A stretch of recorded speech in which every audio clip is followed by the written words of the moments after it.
Hi, it's Jennifer with Underway Drifting and Dreaming on the motor vessel Cetus. We are docked just around the corner from Key West. We have been having a lot of fun in our tender, our dinghy. We can go to so many more places, see so many more things, lobstering and fishing. We have a boat here. They're heading over to the Bahamas. There they go. So I'm just going to walk you through the process of what our tender looks like and taking the tender off the boat.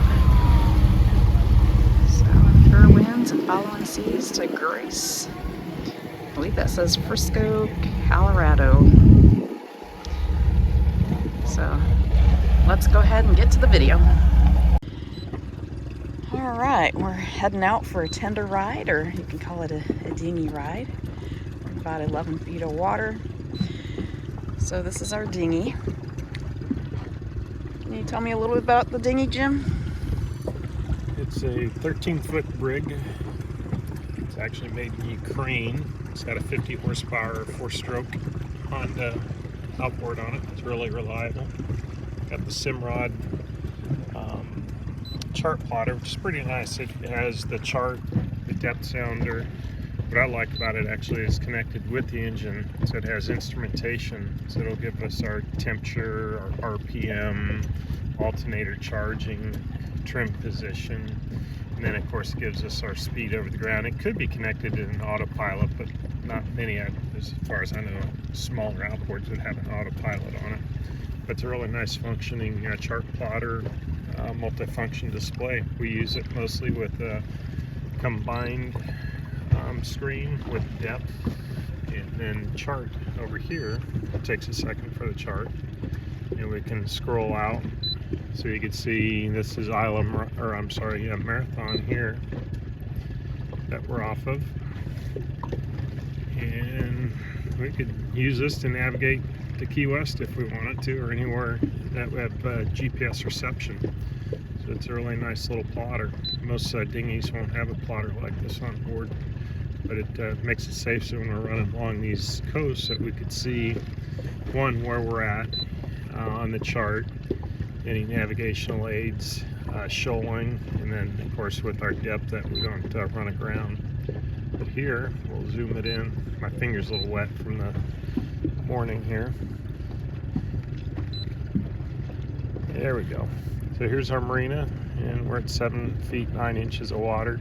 That's at low tide. We're at a low tide right now. So if you can see the chart, 7 feet 9, and here we are 7.3. So we're very accurate with actual depth off the transom.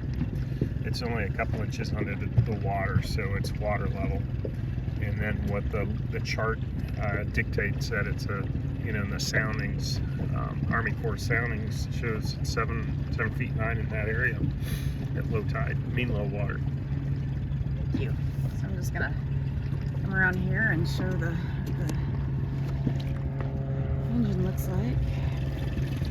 So it is a 50.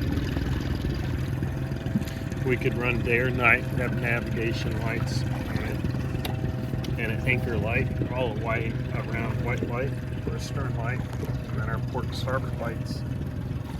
All right, and we always wear our life jackets and the kill switch.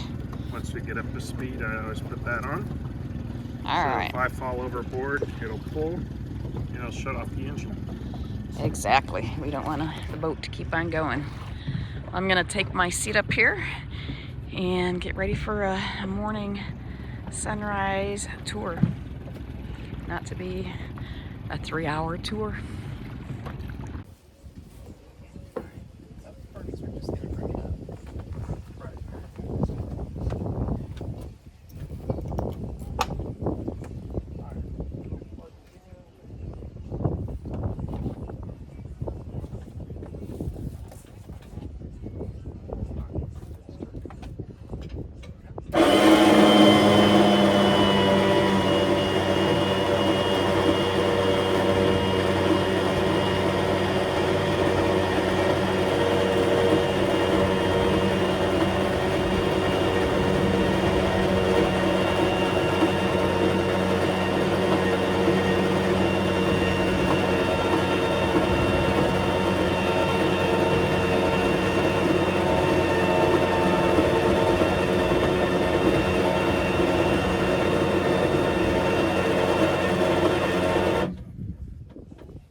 You want to crank till that black strip is about 10 inches from the block.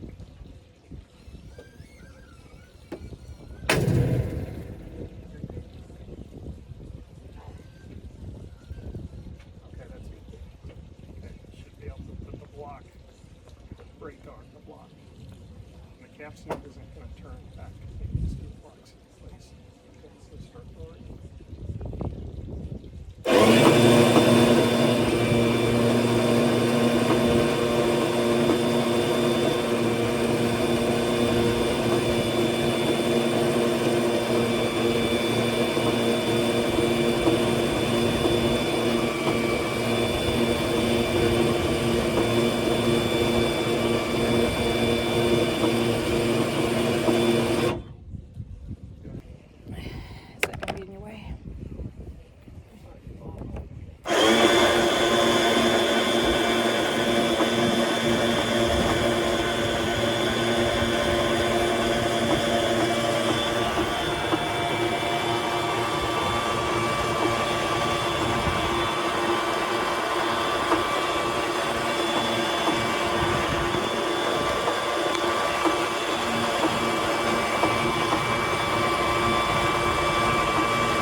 Close to this thing, I need you back here to get the weight off the bow. I'm going to kind of do ramming speed up onto it.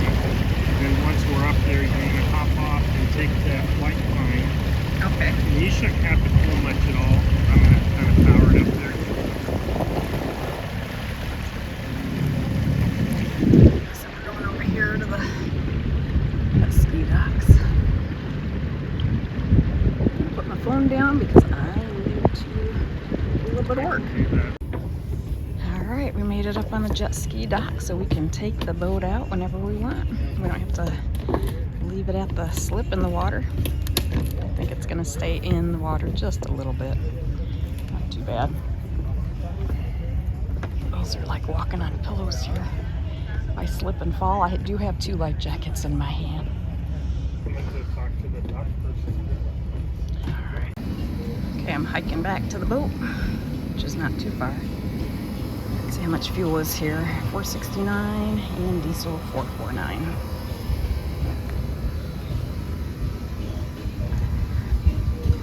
I'm gonna go ahead and finish my breakfast. I ran this morning, did yoga at the pool at the resort.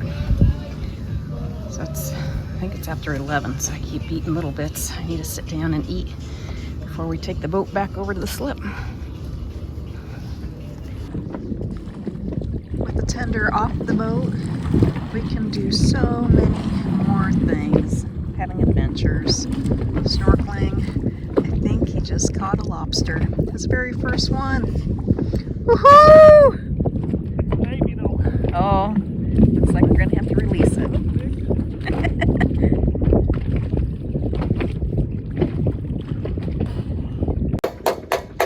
So did you hear the pop when we were putting the boat in the water? It was this little piece right here that holds the, what does it hold on? It holds the boom to the mast. I've heard it called a tabernacle, a gooseneck. So that will be dropped off at the welder. They'll fix that. But we'll continue to have fun on the tender. But we're gonna go ahead and take a break and head over to yoga. Yoga. Yoga, yoga.